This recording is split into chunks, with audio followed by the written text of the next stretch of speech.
စားချင်တာတွေရောယောက်ျားစားချင်တာတွေရောဝင်လာပြီးတော့ပြင်ဆင်ပါတယ်ဝင်လာရဲ့မှာအမေရှာပြီးဝင်နေရပြီးလို့ရှိရင်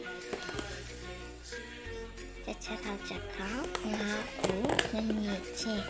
ပေါ့နော်အဲ့ဒါတွေပါတယ်အဲ့ဒါတွေကိုတေချာ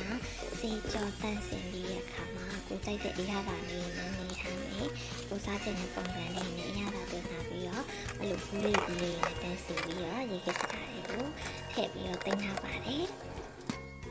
အားလုံးပြီးသွားပြီဟေးဆိုတော့နော်အငယ်တို့တီးစိမ့်တွေကိုတေချာရေးစေးတယ်ရေးစေးပြီးအခါကျတော့အညာလေးတွေကျွေးအညာလေးကျွေးတော့အခုဒီမှာပြထားတဲ့အတိုင်းပဲပူးပတ်နေတဲ့မှာတ िश ူးလေးတွေခံပြီးတော့ငယ်တို့တီးစိမ့်လေးတွေကိုအဲ့လိုတေချာလေးထည့်ပြီးတော့တင်ပါတယ်ကိုရီးယားကကြည့်နေတာမလို့အဲ့လိုအတန်လေးတွေပါခဲ့ရင်တော့စားရပါရှင်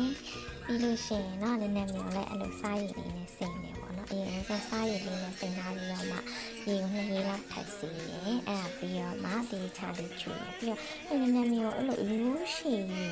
မကြိုက်ဘူးပေါ့နော်ကိုကအရွက်စားရတဲ့ဖြစ်တဲ့အတွက်အဲ့လောက်အရိုးရှည်မစားချင်တာမလို့ဖြတ်တယ်ပေါ့နော်ကိုလိုချင်တော့လေးဖြတ်ပြီးတော့ဒီချာရေးစစ်တယ်စစ်ပြီးရင်လည်းခုနမျိုးဒီစိမ့်ကိုတင်းတယ်လို့အပူတန်နေရမှာရေရှူးလေးကိုခံရေရှူးလေးကိုခံပြီးလို့ရှင်နေနေအေးစေးရေးစစ်ထားတဲ့နည်းနည်းလေးထည့်ပြီးတော့တင်လို့ရပါပြီအဲ့ဒါဆိုလို့ရှင်အနည်းဆုံးပေါ့ဒီဟင်းရတဲ့ကအဲ့လိုတင်နေရေးဆိုရင်တစ်ပတ်လောက်တော့ခံပါတယ်ဥပမာငရုတ်ပြီးစိမ့်ဆိုရင်တော့ပြောမနေနဲ့တော်တော်10ရက်ကျော်လောက်ကြာတယ်နည်းနည်းပင်ဆိုရင်တော့တော်တော်ခံပါတယ်9ရက်6ရက်တစ်ပတ်တစ်ခါတလေကြာရင်တော့ဈေးတွေကဝင်လာတဲ့ပုံမှန်မှုတည်ပြီးတော့ခံပါတယ်ပေါ့နော်ကျေးဇူးအများကြီးတင်ပါတယ်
အဲ့လိုမျိုးလေးတွေတင်ထားဟဲ့ဟေးဆိုလို့ရှိရင်တေချာရေးစင်းပြီးတော့အဲ့လိုဘူးလေးနဲ့တင်ထားတဲ့ဟေးဆိုရင်